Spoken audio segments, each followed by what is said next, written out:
जैसा कि आज इतिहास के बारे में हम कुछ चर्चा कर रहे हैं और जैसे आप मेरे हाथ में देख रहे हैं स्वाधीनता की तरंग।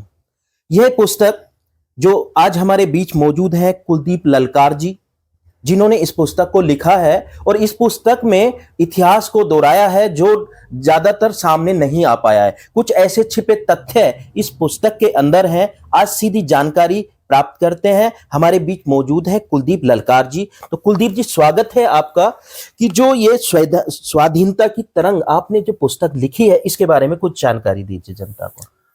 देखिए भाई साहब, ऐसा है कि भारतीय इतिहास हमेशा शहीदों का ऋणी रहेगा। जी, इस मिट्टी ने, इस भारत भूमि ने अनेकों क्रांतिकारी, अनेकों शहीद दिए। लेकिन ये विडंबना कहिए या ये कहिए कि इतनी हिम्मत लोगों में नहीं हुई या उनको तथ्य नहीं मिले। शहीदों को जितना सम्मान मिलना चाहिए तो उतना सम्मान नहीं मिला जी। बल्कि मैं ये कहूंगा कि कुछ शहीदों के बारे में तो हमारी युवा पीढ़ी को आज तक पता नहीं। जी जी।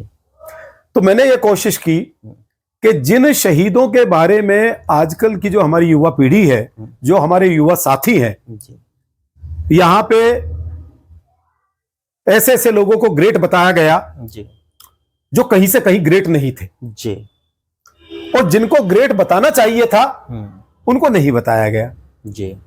तो मैंने कोशिश की, ये प्रयत्न किया, ये प्रयास किया कि इस पुस्तक में जी, उन शहीदों को स्थान मिले, जी, सम्मान मिले, जिन्होंने इस देश के लिए अपना तन मन धन न्योछावर किया जी। और हमेशा उनके मन के अंदर यही एक आग, यही एक ज्वाला, यही एक प्रण रहा कि हमारा देश स्वाधीन होना चाहिए जी। और मां भारती का जी, जो माथा है जी। वो ऊंचा रहना चाहिए, भाल ऊंचा रहना चाहिए। इसमें ऐसा क्या, जैसे स्वाधीनता की तरंग, यही टाइटल आपने क्यों सोचा? क्या आपके मन में ऐसा विचार आया? देखिए, इसका टाइटल शहीदों की गाथाएं भी हो सकता था जी, इसका टाइटल वीर क्रांतिकारी भी हो सकता था जी, क्रांतिकारियों की कहानियां भी हो सकता था, शौर्य कथाएं भी हो सकता था। लेकिन ये टाइटल, मेरे पिताश्री बैठे हैं जी, डॉक्टर ब्रिजपाल सिंह, जी, तो मैंने चर्चा की तो स्वाधीनता की तरंग का अर्थ है कि हमारे मन मस्तिष्क में, हमारे शरीर में जी, तरंगें चलती रहती है। जी, भावना की तरंग है, जी, कभी आनंद की तरंग है, जी, कभी क्रोध की तरंग है, जी, तो उसी में ही एक स्वाधीनता की तरंग। जी, मतलब इसमें उन महापुरुषों को स्थान दिया गया जी, जिनका जो जीवन था, जिनका जो व्यक्तित्व था, जी, उसमें स्वाधीनता के अलावा कुछ था ही नहीं।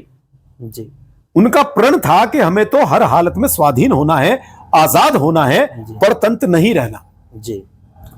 तो इसलिए ये जो शीर्षक है मुझे उपयुक्त लगा कि स्वाधीनता की तरंग। अगर इसका बात करें कि इस पुस्तक के अंदर जो संक्षिप्त, अगर इसका कुछ परिचय देना हो इस पुस्तक के अंदर कि ऐसा क्या क्या लिखा हुआ है, क्योंकि सारी पुस्तक तो पढ़ने के बाद में ही जनता को पता चलेगी। लेकिन इसका संक्षिप्त जिसमें सारे ही चीजें आ जाएं तो उसके लिए क्या है ऐसे प्रेरणा?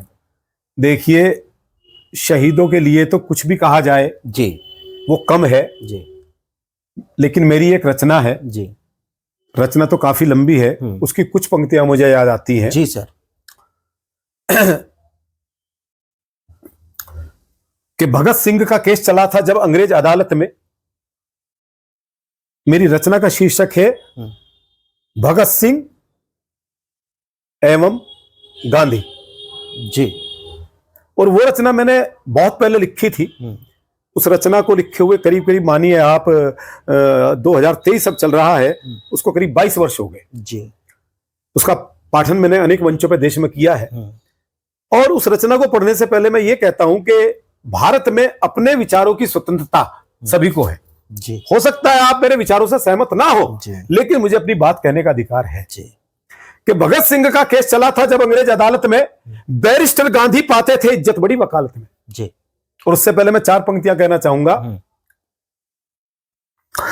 कि गांधी ने ही देश बचाया, वो ही असली नेता थे।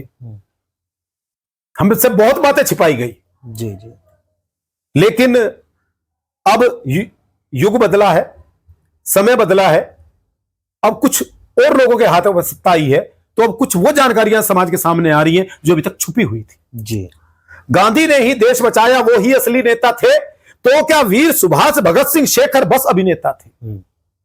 तो क्या वीर सुभाष भगत सिंह शेखर बस अभिनेता थे? उनको फूल चढ़ाए तुमने, जो सत्ता के ग्राहक थे, उनको जाने क्यों भूल गए जो आजादी के वाहक थे। जी, जब जब आजादी पाने को भारत मां रोई, तब तब शहीदों ने फसल सरों की थी बोई। जी, पीड़ा केवल इतनी है, जिसने केवल चरखा काटा, राष्ट्रपिता वो कहलाया। जी, जिसने केवल चरखा काटा, राष्ट्रपिता वो कहलाया। और 23 साल के भगत सिंह के हिस्से में फांसी का फंदा क्यों आया? जी, तो वो जो मैं आपको बताना चाह रहा था कि भगत सिंह का केस चला था जब अंग्रेज अदालत में, बैरिस्टर गांधी पाते थे इज्जत बड़ी वकालत में, लेकिन शैतानी के आगे शायद पौरुष रहा नहीं, वीरों की रक्षा में तुमने एक शब्द भी कहा नहीं।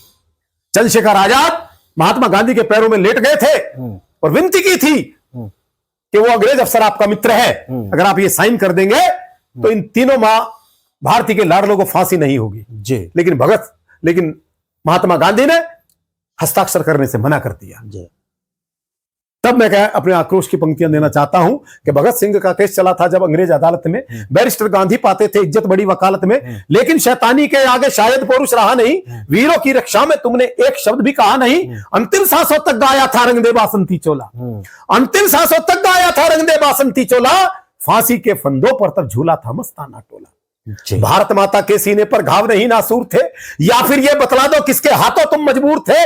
कई प्रश्न है राजनीति की दुर्गंधों में आशा के, कई प्रश्न है राजनीति की दुर्गंधों में आशा के, कई प्रश्न है इस युग युग की अभिलाषा के, कई प्रश्न है लेकिन उत्तर देने वाला कौन है? सरकारों के चेहरे काले, लोकतंत्र भी मौन है, कुमलाता है कमल सरोवर, झुलस गई डाली डाली, माली जम्मद होश पड़ा हो कौन करेगा रखवाली।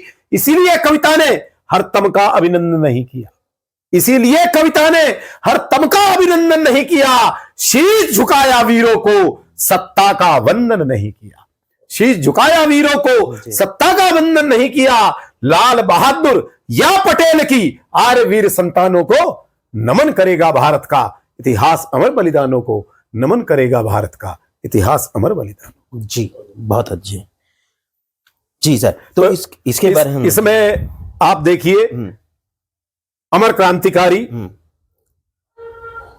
चंद्रशेखर आजाद, जी, शहीद आजम भगत सिंह, वीर सावरकर, लाला लाजपत राय, जी, रानी लक्ष्मीबाई, भाई परमानंद, जी, आज की पीढ़ी जिनके बारे में बहुत कम जानती है, उनका बहुत बड़ा योगदान रहा। उसके बाद आप आ जाइए अशफाकुल्ला खां, जी, महात्मा गंगादास। जी, मतलब इसमें यह प्रश्न रहा है कि शक्ति और भक्ति का सामंजस्य, जी, शक्ति और भक्ति का संगम, जी, क्योंकि अगर केवल भक्ति है तो शक्ति निरर्थक है, और केवल शक्ति है तो शक्ति निरर्थक है। जी, जहां दोनों होंगी तब वो एक दूसरे के साथ चलेंगी और दोनों का सार्थक होना सिद्ध होगा। जी। तो